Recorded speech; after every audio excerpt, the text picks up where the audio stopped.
Board exam की checking ये हमेशा से एक बहुत बड़ा रहस्य रहा है ना। सबके मन में सवाल होता है कि आखिर अंदर होता क्या है।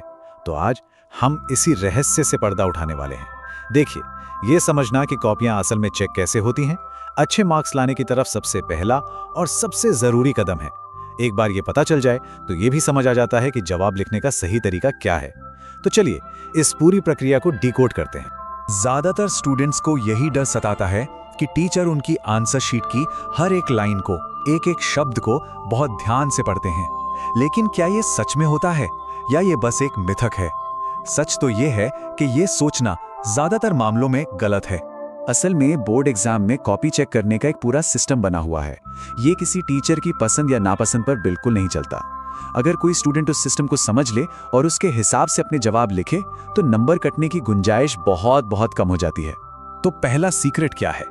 वो है आंसर की। अक्सर ऐसा सोचा जाता है कि अगर टीचर को जवाब पसंद नहीं आया तो वो नंबर काट देंगे, जबकि ये ख्याल ही अपने आप में बिल्कुल गलत है। कोई भी टीचर बोर्ड एग्जाम में अपनी मर्जी से ऐसा कर ही नहीं सकता।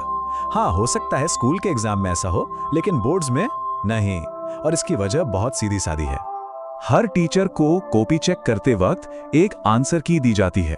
उनको पेपर को उसी आंसर की के हिसाब से चेक करना होता है। वो अपनी मर्जी से नहीं चल सकते। उन्हें नियमों का एक पूरा सेट दिया जाता है जिसका पालन करना ही पड़ता है। स्क्रीन पर देखिए जरा, ये एक असली आंसर की का छोटा सा हिस्सा है।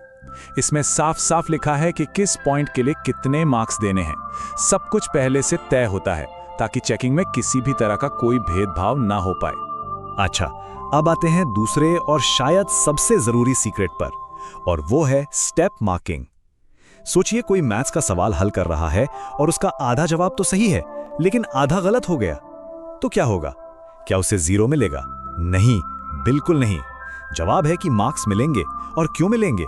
क्योंकि बोर्ड एग्जाम में होती है स्टेप मार्किंग। यहां एक उदाहरण देखते हैं। लेटर राइटिंग जैसे सवाल में टीचर्स को साफ बताया जाता है कि देखो, फॉर्मेट का 1 नंबर देना है, कंटेंट के 2 नंबर देने हैं और आइडिया को ऑर्गेनाइज करने का 1 नंबर देना है। मतलब हर एक स्टेप के मार्क्स पहले से ही तय होते हैं। सिर्फ ये 1 नंबर, ये सिर्फ और सिर्फ सही फॉर्मेट लिखने के लिए मिलता है। इसका सीधा सा मतलब है, अगर कोई सवाल ठीक से नहीं भी आ रहा हो तो उसे छोड़ना तो बिल्कुल नहीं चाहिए। सिर्फ फॉर्मेट लिखने पर भी एक कीमती नंबर मिल सकता है। भला उस 1 नंबर को क्यों जाने देना? हमारा तीसरा सीक्रेट शायद थोड़ा चौंकाने वाला लगे, लेकिन ये बहुत जरूरी है।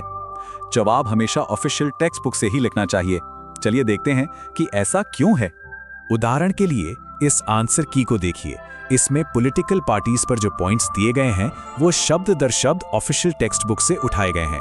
अगर जवाब आंसर की से मेल नहीं खाता है तो पूरे नंबर मिलना सच में मुश्किल हो सकता है। इसीलिए टेक्स्ट बुक की डेफिनेशन को ही एग्जाम में लिखना सबसे सेफ और सबसे अच्छा होता है। और हाँ, टेक्स्ट बुक में दिए गए डायग्राम्स की ही प्रैक्टिस करनी चाहिए। जब जवाब ऑफिशियल आंसर की से बिल्कुल मैच करेगा तो नंबर कटने की कोई गुंजाइश ही नहीं बचती।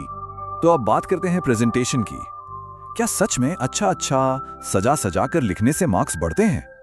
बोर्ड एग्जामिनर्स का जवाब है हाँ, बिल्कुल बढ़ते हैं। इसके लिए 3 बहुत आसान नियम हैं जो मार्क्स बढ़ाने में मदद कर सकते हैं। पहला, पेपर को एक क्रम में अटेम्प्ट करना।